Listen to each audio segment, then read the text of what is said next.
Senin siang, Menteri Pertanian Syahrul Yassin Limpo diperiksa KPK.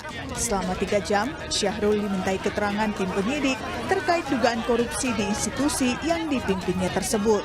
Usai diperiksa, Syahrul menyebut jika dia diperiksa secara profesional. Dia juga berjanji akan tetap kooperatif jika KPK kembali memanggilnya untuk diperiksa.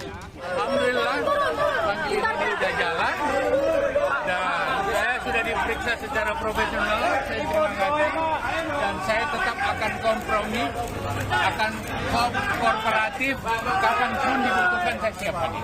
Oke, Pak tadi apa aja yang didalamin Pak oleh tim penyelidik KPK Pak?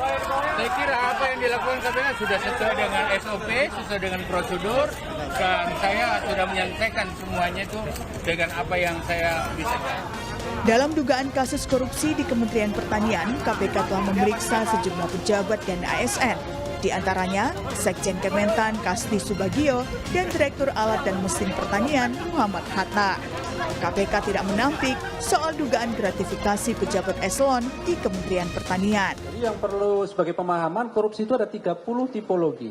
Tidak hanya pasal 2, pasal 3 yang selama ini kita tahu ya, misalnya berhubungan dengan kerugian keuangan negara. Tetapi 28 tipologinya sangat mungkin, baik itu gratifikasi, jabatan, konflik of interest dalam pengadaan, sampai menghalangi proses penyidikan, penuntutan, dan persidangan itu bagian dari tindak pidana korupsi. Nah, nanti dalam proses analisisnya pasti mengarahnya ke sana. Apakah ditemukan peristiwa pidana korupsi dengan 30 tipologi atau tidak? Kalau kemudian ada, pasti kami kemudian cari jawaban secara hukum.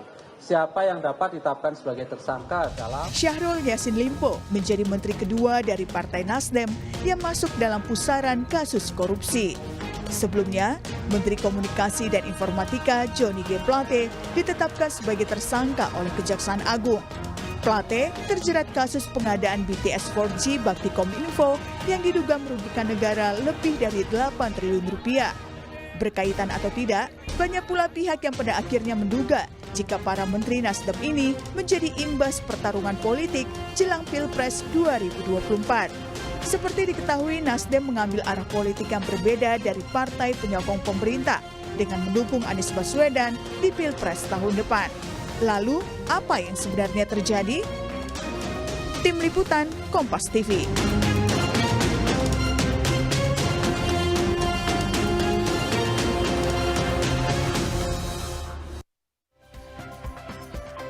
Saudara, Senin kemarin KPK telah memeriksa Menteri Pertanian Syahrul Yassin Limpo terkait dugaan korupsi di institusi yang dipimpinnya, Kementerian Pertanian. Seiring dengan pemeriksaan ini berkembang pula opini jika Menteri Nasdem ini, Syahrul Yassin Limpo adalah salah satu menteri yang juga kader dari Partai Nasdem, menjadi target dari efek pertarungan politik jelang Pilpres 2024. Seperti diketahui, Nasdem mengambil arah yang berbeda dengan partai penyokong pemerintah yang lain saat ini dengan mengusung Anies Baswedan sebagai calon presidennya. Benarkah dugaan seperti ini? Kita akan bahas bersama sejumlah narasumber. Ada pakar komunikasi politik dari Universitas Islam Negeri Jakarta, Gun Gun Herianto, pimpinan KPK periode 2015-2019, Saud Situmorang, serta peneliti dari Pusat Kajian Anti Korupsi UGM atau Pukat UGM, Zainur Rohman. Selamat pagi Mas Zainur, Bang Saud, Mas Gun. Salam sehat. Mas Bayu. Selamat pagi. Iya, Mas Gun, langsung aja ini langsung kita berpikiran setelah Johnny G. Plate, kemudian Syahrul Yassin Limpo. Menurut Anda salah nggak publik ketika kemudian mengaitkannya dengan menjelang Pilpres? Ini kasus korupsi tapi politis, Mas Gun? Jadi begini, saya bukan orang hukum dan bukan aktivis yang bergerak dalam bidang korupsi ya. Saya membatasi diri kajian saya pada komunikasi politik. Ya. Memang pertanyaan Mas Bayu itu menjadi menarik ya dalam konteks kontestasi elektoral yang belakangan semakin eskalatif. Jadi apapun yang kemudian terhubung dengan aktor dan partai ya dalam pusaran kontestasi elektoral pasti dikaitkan ya dengan banyak hal. Terutama misalnya kalau belakangan muncul ya ragam pemberitaan yang menyangkut individu partai politik. Ya ini kan wilayah yang terbuka, persepsi yang terbangun yang terbuka. Sekalipun tentu ya tentu kedalaman satu kasus ya menyangkut misalnya individu, sebut aja misalnya Pak Menteri Pertanian ataupun misalnya kemarin Menteri Komunikasi dan Informatika, Ya, itu tentu harus didalami sekalipun kita memahami bahwa konstruksi hukum itu adalah wilayah yang harus kemudian dilakukan pembuktian-pembuktian dan lain sebagainya, ya itu di satu sisi. Tetapi di sisi lain tentu juga ini terhubung dengan politik yang banyak terhubung dengan persepsi. Nah, dalam kajian kami ya komunikasi politik ya memang fase krusial ya, pas seperti misalnya proses kandidasi, proses nanti kampanye, proses nanti conviction atau orang mempertimbangkan sebelum hari H pencoblosan. Itu adalah fase-fase krusial dalam konteks manajemen isu dan manajemen konflik. Nah, kalau Mas Bayu tanya bahwa apakah kemudian persepsi publik selalu akan terkait dengan rivalitas, ya itu tidak bisa dinafikan ya. bahwa bandul politik elektoral itu kemudian masuk ya dalam pusaran diskursus publik terutama yang menyangkut isu-isu aktor maupun partai yang akan bertarung di 2024. Begitu Mas Bayu. Oke, nggak bisa dihindarkan bahwa ini kemudian akan terhubung dengan politis. Mas Zainur Rohman, saya tahu Pukat UGM banyak tahu informasi-informasi di belakang layar sebetulnya. Kalau di Kementerian Pertanian sendiri, sebenarnya memang kasus-kasus seperti ini kita masih di dalam penyelidikan, jadi kita belum tahu ini kasusnya seperti apa. Mungkin nanti kalau sudah penyidikan baru agak sedikit dibuka oleh KPK. Kita belum tahu, tetapi apakah di Kementerian Pertanian ini juga murni kasus korupsi ini ada? Bahwa kemudian persepsinya terbangun sebagai, dihubungkan dengan politik, ya kita bisa mengerti lah. Mas Gun tadi sudah memberikan analisanya. Tapi ini murni kasusnya. Paling tidak yang Pukat tahu lah, Mas Zainur. Ya, Mas Bayu, kalau kita ikuti perjalanan informasi kasus ini ya, saya sih melihat ini kasus yang terkait dengan anggaran di internal kementerian, gitu ya.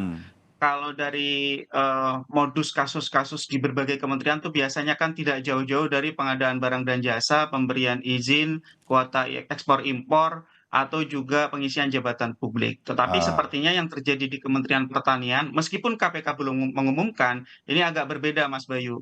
Ada informasi ini adalah kasus terkait dengan gratifikasi dan juga kemungkinan kerugian keuangan negara yang bisa dijerat dengan pasal 2 atau pasal 3 Undang-Undang Tipikor, pengumpulan sejumlah dana secara reguler untuk kepentingan seorang pejabat begitu. Nah, ini kan pengumpulan dana ini membebani bagi para birokrat di internal kementerian. Kalau pengumpulan dana itu kemudian diwajibkan kepada para pejabat di internal kementerian, mereka tentu akan mencari sumber untuk menyetor. Nah, sumber itu kemungkinan juga akan dicari dari cara-cara yang tidak sah. Biasanya adalah mengotak-atik anggaran di internal, kemudian pelaporan perjalanan secara fiktif, atau juga menerima pemberian dari para penyedia barang dan jasa, Mas Bayu. Nah, saya percaya kalau KPK sudah masuk menginjak satu kasus di kementerian bahkan yang sudah diperiksa jumlahnya sangat banyak, saya percaya kasusnya solid, Mas Bayu. Nah, ini soal apakah kasus ini ada atau tidak ada dengan kaitan politik, tentu itu menurut saya adalah soal yang lain. Tetapi kalau dari sisi kasusnya sendiri, saya percaya KPK pegang alat bukti. Memang saat ini masih di tahap penyelidikan.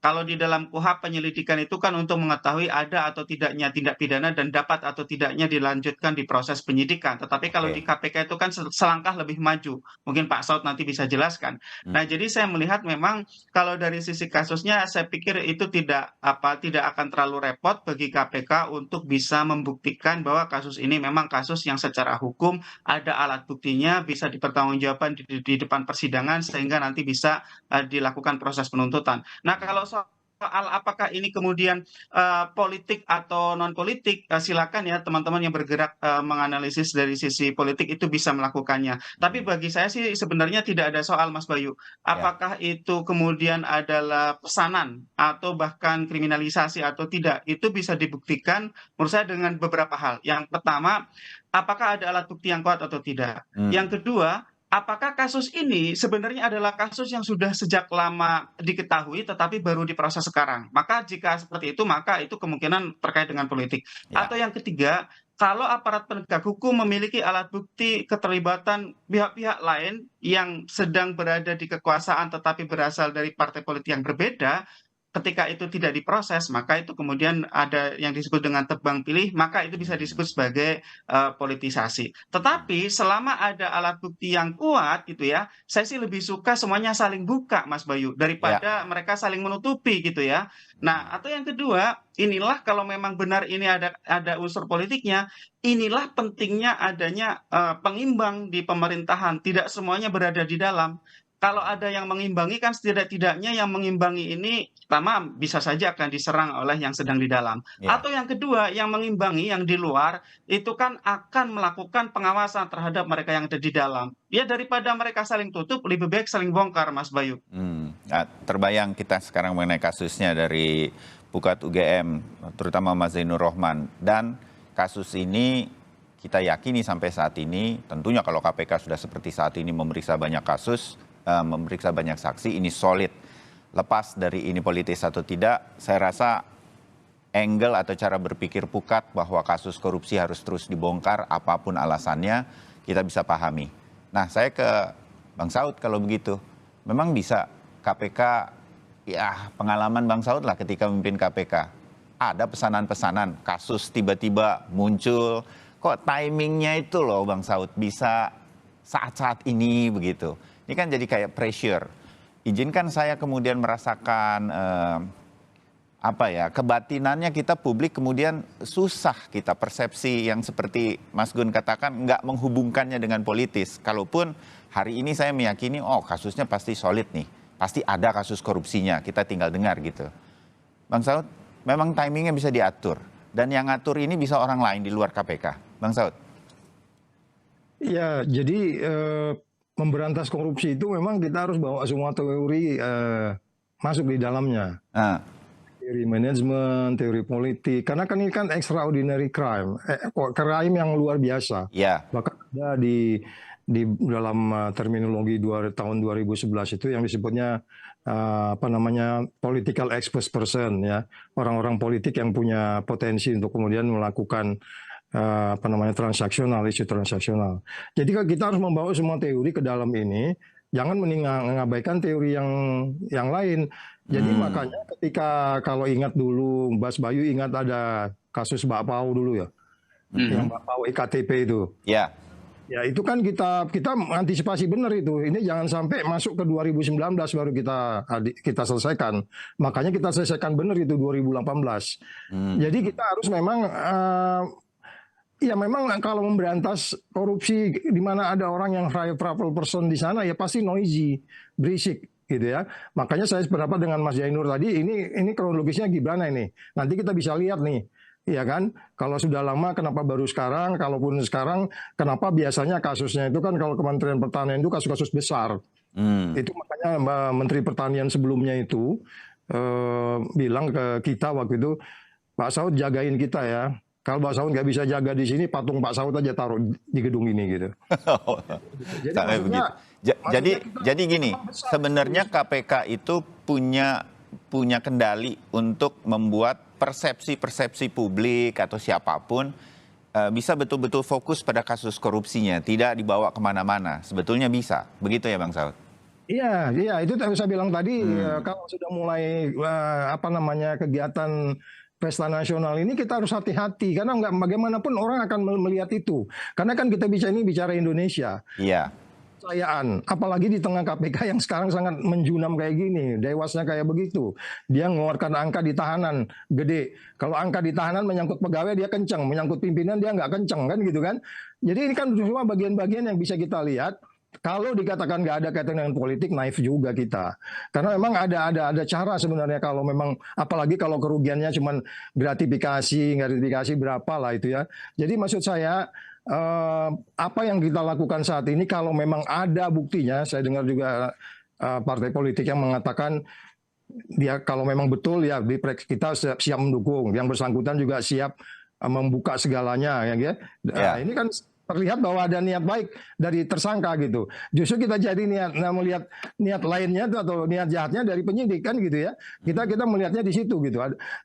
Pada mens reanya itu justru kenapa case ini diangkat di tengah case yang seperti ini wajar kalau dipertanyakan. Tadi Mas Gun Gun sudah bilang, makanya kan teori, jangan bawa satu teori kalau ke KPK itu. Saya ke KPK itu teori kompleksiti aja saya bawa. Semua teori, sehingga kita lebih hati-hati. Nah kalau umpamanya katakan yang bersangkutan ada gratifikasi, itu kan 18 tahun ada luarsanya. Ya dulu nanti kemudian selesai pemilu udah. Jadi ini saya katakan kembali lagi, agak naif kalau kita katakan ini tidak ada kaitan dengan politik. Itu kesimpulan saya Mas Bayu. Ya, oke. Mas Gun, Anda setuju dengan Bang Saud nih, mantan pimpinan KPK soalnya. Jadi agak sulit bahwa ini nggak ada by design. Ada akan pengaruhnya, paling tidak bagi Nasdem yang kader-kadernya di kementerian sekarang berurusan dengan kasus korupsi. Satu di Kejaksaan Agung, satu di KPK. Bagaimana kita melihat ini, Mas Gun? Ini betul-betul solid kasusnya memang ada, tetapi persepsi publik seperti ini, di tengah seperti ini kan bagi saya, kalau saya membayangkan diri sebagai Nasdem, ini merugikan sekali sebetulnya.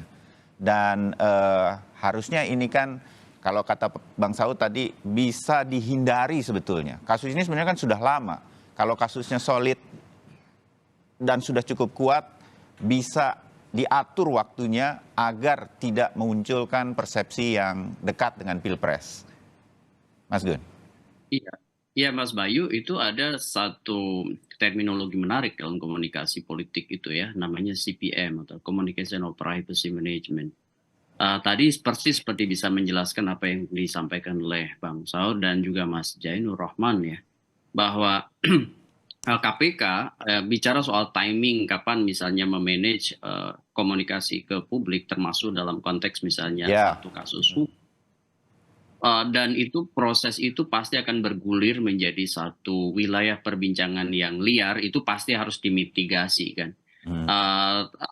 Termasuk misalnya memasuki satu fase di mana 2023 itu kan bentar lagi proses kandidasi selesai, Oktober-November masa kampanye. Maka kemudian orang akan melakukan yang disebutkan politik asosiatif ya, mengasosiasikan satu tindakan baik itu di wilayah hukum maupun politis itu dengan konteks situasi yang sedang berkembang. Sebut aja orang bisa mengidentifikasi ini sebagai political pressure ya, atau tekanan politik. Nah ini yang kemudian harus dijelaskan secara ajak.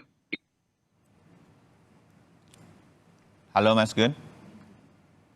Tampaknya sinyalnya sedikit terganggu, tetapi nanti kita sambung lagi. Ya, melalui pembuktian-pembuktian di wilayah. Jangan sampai kemudian begini, ya saya agak khawatir kemudian ada kesan yang menguat kalau kemudian institusi KPK itu kemudian bisa tadi ada proses politik dari kekuatan di luar yang kemudian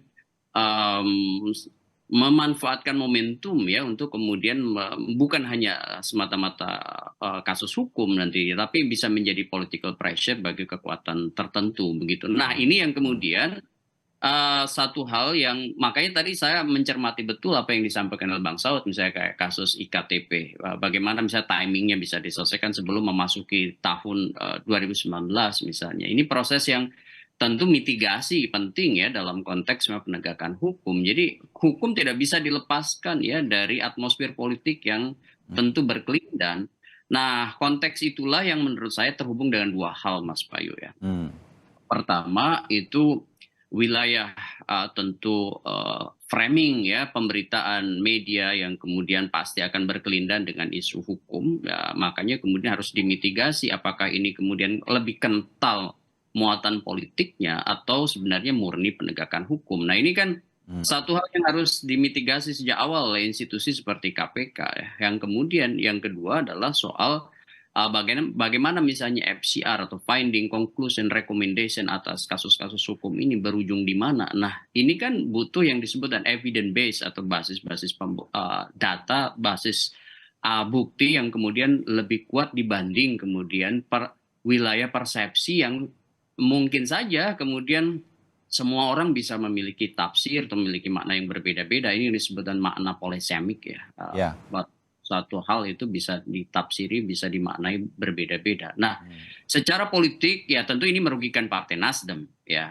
Ya, secara politik ya. Kenapa? Karena kan ini terhubung dengan momentum yang sangat menentukan baik untuk elektabilitas partai maupun untuk komunikasi politik ya, bicara soal negosiasi-negosiasi Partai Nasdem, konteksnya adalah Pilpres karena ini kan fase krusial jelang Oktober, terutama fase akhir kandidasi pengusungan capres-cawapres begitu. Oke, baik. Nanti kita sambung bagaimana kemudian Nasdem harus bersikap dengan hal-hal semacam ini ya, Mas Gun. Ingatkan saya kalau saya lupa nanti bertanya mengenai itu atau Anda silahkan saja menyampaikan. Mas Zainur, sedikit saja. Oke, kasus ini kita harapkan betul-betul solid. Indikasinya sudah terasa gitu. Nggak mungkin KPK, kalaupun timingnya harus sekarang, itu berarti kan harus mahal kalau sampai tidak solid kasus ini diangkat pada saat ini. Apa yang menurut Anda, Mas Zainur, atau Pukat harus lakukan oleh KPK, walaupun KPK sekarang mengatakan, enggak, ini nggak ada hubungan sama politis, 2 atau 3 kali sudah di media. Tapi agak sulit persepsi ini tidak terbangun bahwa ini ada hubungannya dengan Pilpres 2024. Tapi kemudian kita bisa berharap apa bahwa kasus ini selain solid, apa yang bisa membuat kita berpikir bahwa iya ini benar-benar memang harus sekarang waktunya dimunculkan. Itu apa dalam sebuah kasus korupsi, Mas Zainur? Saya transparansi dan akuntabilitas, Mas Bayu. KPK kan selama ini berlindung di balik status penyelidikan. Nah, status penyelidikan itu kan memang di situ belum ada tersangkanya begitu ya. Jadi KPK merasa masih punya waktu untuk melakukan pemeriksaan, melengkapi berkas-berkas, dan informasi yang harus disampaikan kepada publik itu terbatas dengan alasan kerahasiaan gitu ya. Agar misalnya para pihak itu tidak melarikan diri, menghilangkan barang bukti dan lain-lain gitu. Nah, tetapi kalau menurut saya dalam konteks jelang 2024 ada konteks sosial politiknya, maka menurut saya profesionalitas KPK itu sangat dituntut oleh publik. Publik itu nggak bodoh-bodoh amat itulah, Mas Bayu ya. Sehingga yang bisa dilakukan oleh KPK adalah cepat ya, tentukan status setelah melakukan pemeriksaan terhadap pemimpin tertinggi di Kementan, yaitu Menteri Pertanian.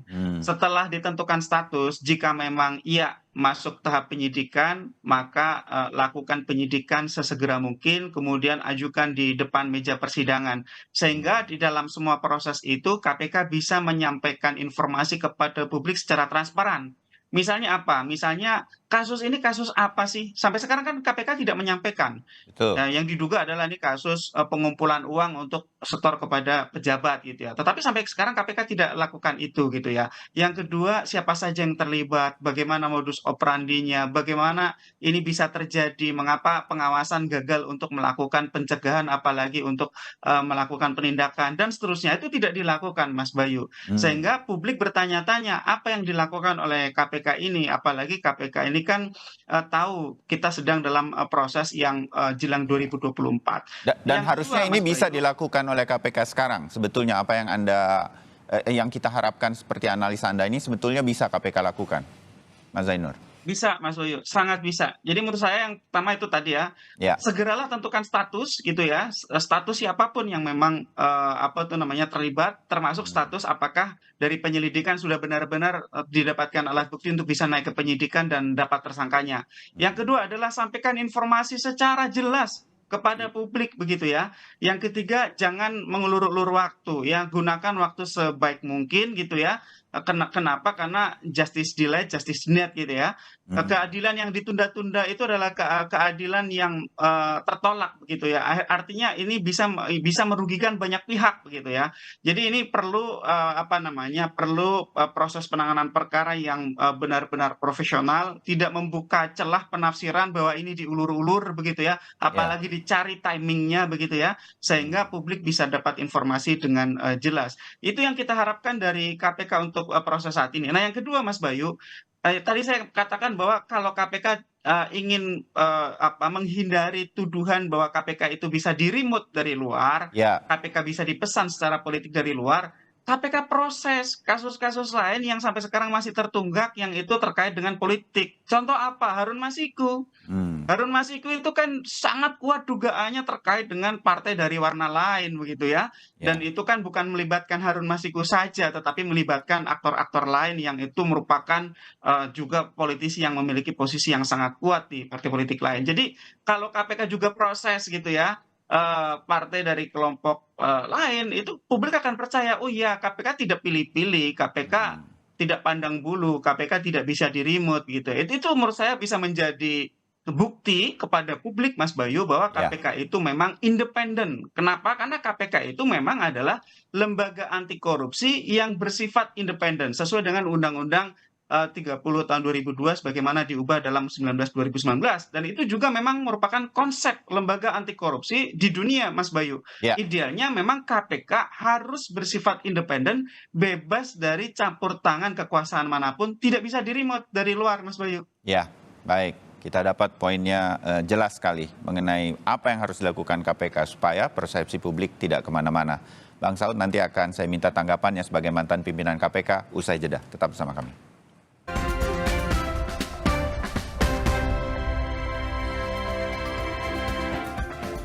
Ya, saudara, kami lanjutkan dialog kami berkaitan dengan ada Menteri Kader Partai Nasdem yang juga tersangkut dugaan kasus korupsi dan sekarang sedang ditangani kasusnya oleh KPK.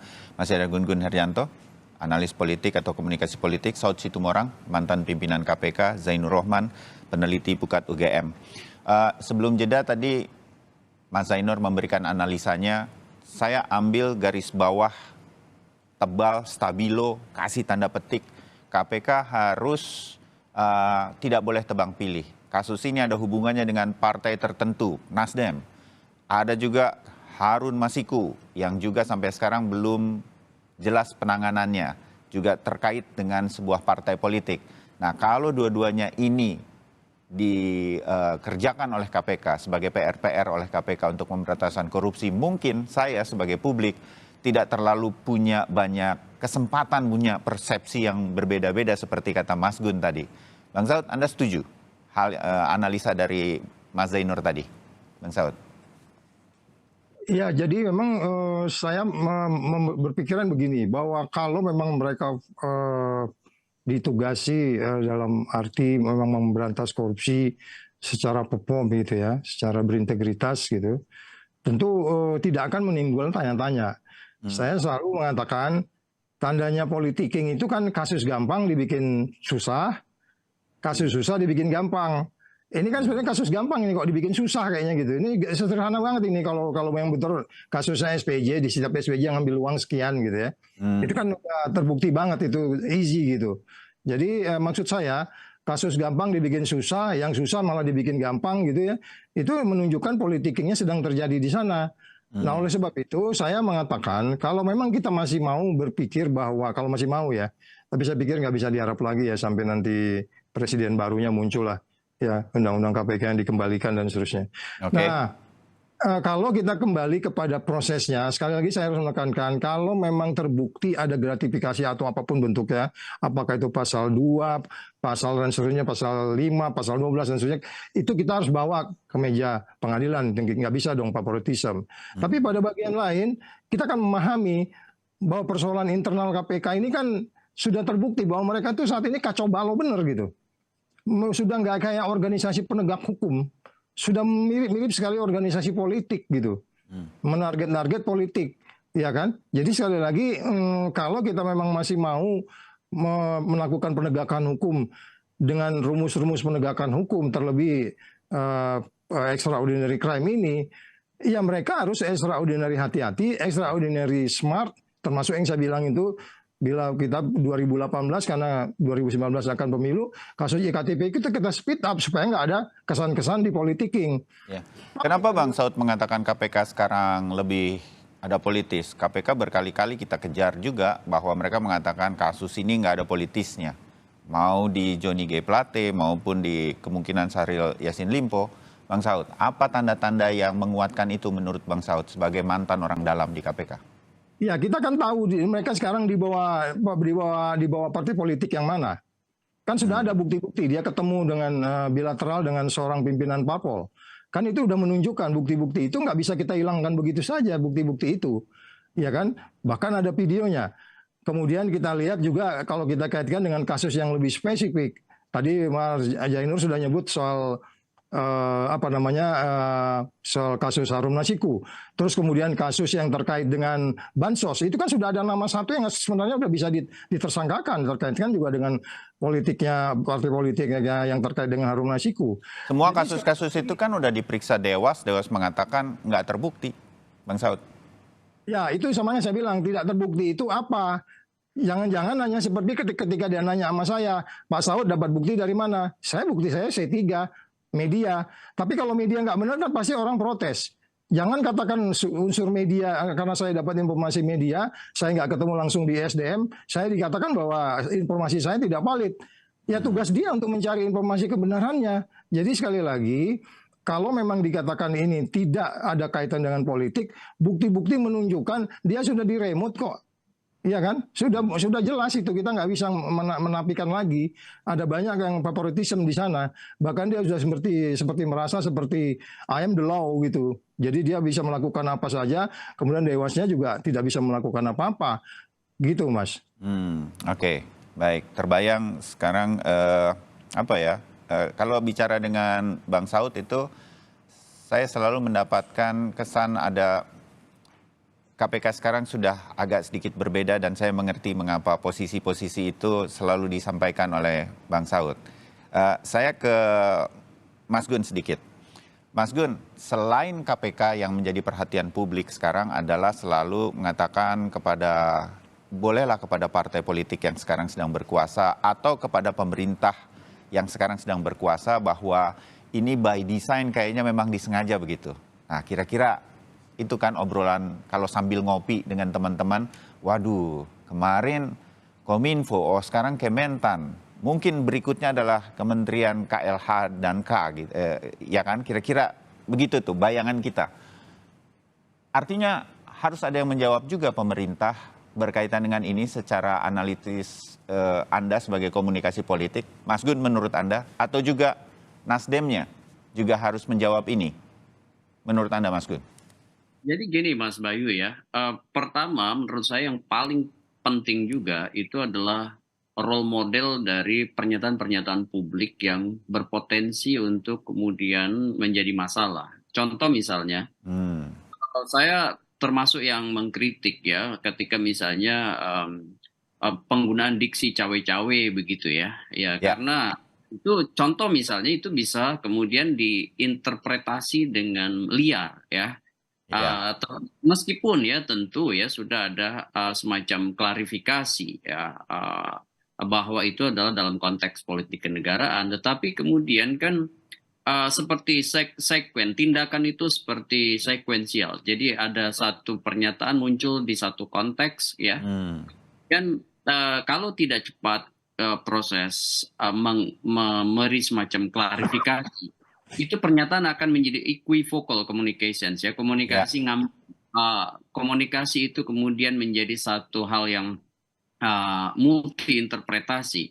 Nah itu yang kemudian sempat muncul pada saat Pak Presiden misalnya menggunakan kata cawe-cawe begitu ya, dan saya kira bukan di situ poin saya. Politik istana, politik pemerintah dalam realitas kontestasi elektoral menurut saya memang harus jauh lebih hati-hati ya. Kenapa? Karena langkah-langkah strategis pemerintah, terutama oleh aktor-aktor penting seperti presiden dan circle-nya, itu akan kemudian menjadi semacam asupan ya bagi ragam pemberitaan, ragam diskursus publik yang kemudian kalau semakin sering ya menggunakan semacam tindakan simbolik ya, bukan hanya kata-kata, seperti tindakan simbolik yang lebih dekat pada salah satu misalnya capres begitu ya. Ya. Nah itu akan kemudian diinterpretasi bahwa bandul politik istana kemana, dan itu kemudian kurang memberi misalnya semacam apresiasi pada atau sebut aja proporsi yang seimbang misalnya dengan kelompok lain. Nah hal seperti ini kan bisa kemudian memantik yang disebut dengan interpretasi publik ya, bahwa ada semacam arah atau bandul politik yang mengarah pada satu kekuatan dan tidak pada kekuatan lain. Nah Pak Presiden tentu harus berdiri di atas semua kelompok, harus berdiri di atas semua kandidat, termasuk menurut saya dalam konteks ini adalah peran pemerintah ya saat ini dan ke depan, terutama di menjelang 14 Februari 2024. Kalau soal partai ya seperti Partai Nasdem ataupun partai-partai lain ketika diterpa isu dalam konteks misalnya yang terhubung dengan atau berpotensi menjadi krisis ya institusi, itu pasti kan akan mereka akan mengelolanya, dan ini bagian menurut saya standar dalam protokol komunikasi ya. Protokol komunikasi politik itu kan ada 12 standar. Salah satunya adalah bagaimana misalnya memanage isu yang berpotensi mengarah pada krisis komunikasi. Kira-kira begitu Mas Bayu ya. Ini pasti dilakukan oleh Partai Nasdem ya, dan juga partai-partai lain yang bersiap akan tadi bahasa Mas Jainur itu saling serang, terutama bukan hanya di wilayah politik saja, melainkan juga di wilayah hukum begitu. Iya, oke. Kita dapat poinnya, dan saya garis bawahi menarik Mas Gun mengatakan pemerintah harus juga berhati-hati dalam berkomunikasi, karena Pilpres ini semua akan bisa punya persepsi yang berbeda. Setiap langkah, setiap ucapan dari pemerintah, apalagi tokoh-tokohnya, spokesperson-nya lah, sampai ke presiden. Mas Zainur, koreksi saya, ini kita kembali ke kasus di Kementerian Pertanian yang sekarang sedang diselidiki oleh KPK. Sejauh ini sudah ada Sekjen Kementan, Kasdi Subagiono, Direktur Alat dan Mesin Pertanian, Muhammad Hatta yang sudah diperiksa. Ini petinggi-petinggi ini di Kementerian Pertanian. Pak Menterinya juga sudah diperiksa hari Senin kemarin. Tapi seberapa besar kemungkinan dengan dugaan kita ini kasus berkaitan dengan anggaran, gratifikasi, pengumpulan dana untuk pejabat, akan menyeret, akan menjadikan tersangka? Saya memudahkan saja biar langsung Pak Menteri Pertanian saat ini akan bisa menjadi tersangka. Karena membaca dari analisa Bang Saud, kalau ia ini semacam sudah disetir, ini kan bisa terus digoreng, dimainkan panjang kali lebar, nggak ketahuan kapan tersangkanya, ditunda dulu, nanti kemudian muncul lagi, kalau boleh saya menebak begitu. Sehingga kemudian buruk terus bagi sebuah partai politik, ujung-ujungnya nanti ke Pilpres dan lain-lain. Nah, sampai sejauh mana Mas Zainur, ini saya mengerti bahwa ini harus cepat sebetulnya, cepat umumkan sehingga kemudian tidak dimain-mainkan sampai begitu panjang isu-isu seperti ini. Mas Zainur. Ya Mas Bayu, tentu kalau kita perhatikan dari informasi yang disampaikan oleh KPK dengan sangat terbatas itu, memang sepertinya ini ada beberapa pejabat ya di internal Kementerian Pertanian, tadi sudah disebut Sekjen, ada direktur. Nah direktur ini kan yang Mas Bayu sebut tadi adalah orang kepercayaan dari Pak Menteri yang dibawa dari Sulawesi Selatan begitu ya. Tadinya adalah pegawai di Pemprov Sulsel, kemudian masuk ke Kementerian Pertanian, itu masih baru ya di tahun 2019 gitu. Nah kalau pertanyaannya ini apakah akan sampai puncaknya, ya menurut saya memang justru itulah yang ditarget oleh KPK berdasarkan pemeriksaan yang sudah dilakukan. Sepertinya justru KPK ingin melihat apakah Menteri Pertanian ini harus dipertanggungjawabkan secara hukum karena terlibat misalnya menerima aliran-aliran dana itu. Saya melihatnya justru memang tujuan utama dari KPK adalah Menteri Pertaniannya. Apakah KPK akan dapat untuk menjerat Menteri Pertanian dengan alat-alat bukti yang sangat kuat dan bisa dipertanggungjawabkan di depan persidangan atau tidak? Ya kita tunggu waktu. Nah maksud kita adalah kita menunggu waktunya itu jangan terlalu lama, karena ini Ya. kasus juga sebenarnya bukan kasus baru-baru amat.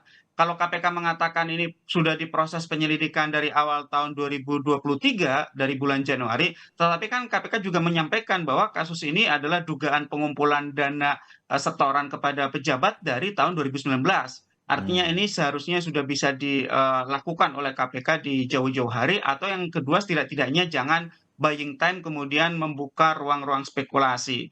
Nah, tadi soal bagaimana perspektif dari eksternal, menurut saya itu justru Mas Bayu sangat dipengaruhi oleh tingkat kepercayaan publik kepada KPK. Dari zaman dulu publik tidak pernah mempermasalahkan sebenarnya gitu ya, kalau ada seorang politisi, pejabat publik itu dijerat oleh KPK, bahkan misalnya bersamaan dengan satu momen-momen politik tertentu. Kenapa? Karena publik percaya gitu ya terhadap Ya. independensi KPK.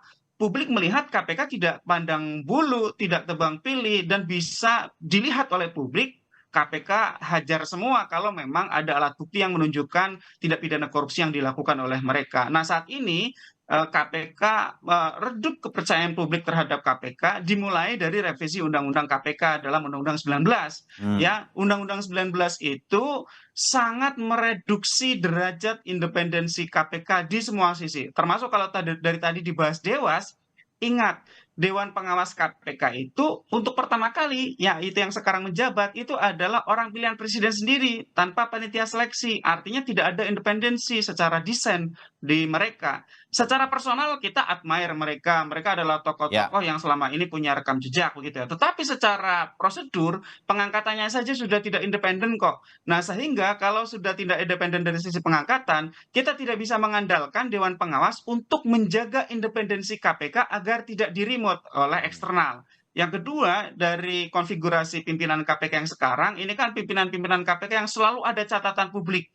Bahkan sudah satu mengundurkan diri karena diduga melakukan pelanggaran kode etik, bahkan diduga melakukan tindak pidana yang sayangnya sampai sekarang juga tidak diproses oleh aparat penegak hukum manapun. Itu artinya memang ada problem serius di internal KPK. Oleh karena itu, karena KPK-nya sudah berkurang derajat independensinya, ya perilaku perbuatan-perbuatan internalnya juga tidak bisa dipercaya oleh publik 100%, kemudian timbul persepsi-persepsi dari eksternal terhadap proses-proses hukum yang sekarang sedang berlangsung. Sehingga menurut saya ke depan seharusnya jika memang Indonesia ingin punya badan anti korupsi yang bersifat independen, harus dikembalikan independensinya seperti yang dulu. Dan itu yang seperti itu bisa disuarakan, Mas Bayu, dari pihak-pihak yang merasa sebagai korban seperti Nasdem ini. Nasdem kan punya anggota DPR, ya, suarakan di Komisi 3 gitu ya agar KPK ini bisa independen. Atau anggota DPR Nasdem di Komisi 3 juga bisa meminta akuntabilitas kepada Jaksa Agung dalam proses penanganan Pak Johnny G. Plate atau dalam proses penanganan mantan kepada KPK begitu ya. Dan mereka juga dapat mendesain ke depan KPK agar seindependen mungkin. Jangan sampai ada anasir-anasir dari eksternal yang dapat mempengaruhi independensi KPK sehingga KPK bisa digunakan sebagai alat permainan politik. Nah, menurut saya itulah indahnya ada pengimbang, Mas Bayu. Jangan di dalam semua. Kalau di dalam semua publik gelap, nggak bisa melihat begitu kan. Kita paham kok bahwa memang ada keresahan-keresahan ya di pihak-pihak yang berada di eksternal pemerintah, khawatir dikerjai oleh alat-alat penegak hukum. Kita tahu itu. Tapi yang menurut saya dua yang saya catat. Yang pertama, jangan sekali-kali melakukan korupsi. Udah, kalau tidak korupsi tidak ada celah lagi, Mas Bayu. Ya. Yang kedua, ini seharusnya menjadi kesadaran bagi semua politisi bahwa kekuasaan itu sementara, tidak ada yang abadi. Semua itu temporer, Mas Bayu. Roda itu berputar. Sekarang berkuasa, besok bisa di luar gitu ya. Sehingga sekarang oke, bisa aman. Tetapi ingat, tindak pidana korupsi itu bisa diproses kapanpun dengan daluarsa 18 tahun gitu ya. Ya kalau memang ingin selamat dunia akhirat, ya jangan sekali-kali lakukan korupsi dan sadari betul bahwa semua bisa diproses suatu hari. Kalau mau semuanya fair, dengan permainan yang adil, maka semua non-partisan, bipartis semua ya, di atas kepentingan partai politik, buatlah lembaga anti korupsi yang bersifat independen. Kembalikan independensi KPK. Orang semua yang di luar sekarang juga dulu juga sepakat kok dengan revisi Undang-Undang KPK. Sekarang baru merasa menjadi korban. Ya kalau saya sih, saya sangat ingat betapa pedihnya kita yang selama ini bergerak di bidang anti korupsi, betapa Undang-Undang 19 itu mempreteli independensi KPK, Mas Bayu. Ya, oke. Sudah dapat betul poin-poinnya berkaitan dengan kasus ini. Tapi saya ingin berikan kesempatan terakhir sebelum kita tutup. Bang Saud, profesionalisme independensi KPK pada saat ini masih kita bisa berharap. Paling tidak untuk kasus di Kementerian Pertanian ini sehingga kemudian tidak ada persepsi yang lain betul-betul kasus korupsi.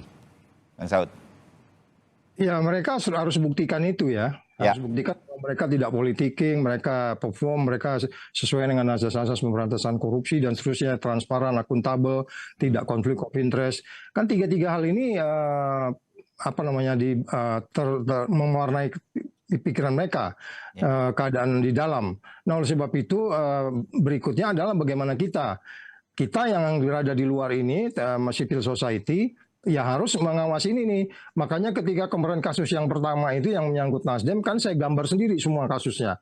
Ternyata ada dari awal saya curiga ini pasti yang perusahaan ini sebagai konsorsium harus diambil. Makanya saya ke Komisi 3 waktu itu. Ya kan, ini nggak benar ini, jangan memihak begini satu sisi. Nah, kemudian belakangan ini jadi tersangka. Yang di situ juga banyak hal-hal yang bisa kita simpulkan bahwa teori-teori beneficial ownership dan berikutnya ya, dan hal-hal lain yang membuat kita makin yakin gitu. Kalau mereka yakin beneficial ownership, seharusnya sejak awal itu sudah ditersangkakan, walaupun kasusnya di kejaksaan ya. Tapi maksud saya adalah bahwa bagaimana kita bisa melakukan ini, keadilan yang akan datang dan semua pihak-pihak yang terlibat terkait dengan ini harus diselesaikan. Ya harus diselesaikan, jangan favoritism, jangan memilih sesuatu terus kemudian menyingkirkan yang mereka ada konflik of interest di sana. Nah, itu mereka harus buktikan bahwa mereka tidak politicking. Tapi nyatanya kan sampai hari ini yang kita lihat itu sangat maksimal politicking-nya. Ya kan, masa kita harus nyebutin 1 sampai 100 sih?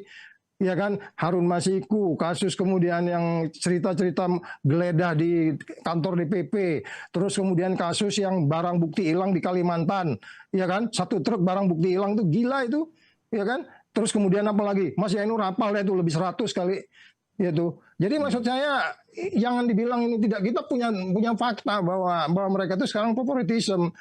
Kalau kita nggak mau bilang politicking lah gitu ya, memilih kasus gitu. Jadi ya udah, saya bilang udah kita biarin lah, pilih presiden yang benar, nanti undang-undang KPK kita kembaliin. Oke, sebagai sebuah harapan bagaimana kemudian perang terhadap korupsi nanti masih akan terus berjalan. Saya sebagai publik masih senang bisa berbincang terus dengan Bang Saud, Mas Zainur Rohman, dan juga Mas Gun Gun Herianto untuk mengingatkan semua pihak. Sebetulnya tidak ada jalan sebetulnya untuk korupsi dan kita sedang menuju terus ke sana sebagai sebuah optimisme. Walaupun kecil tapi cahayanya masih ada di ujung lorong sana. Bang Saud terima kasih, Bang Zainur terima kasih, Mas Gun Gun terima kasih. Kita pantau terus situasi di Kementan yang sekarang sedang ditangani KPK.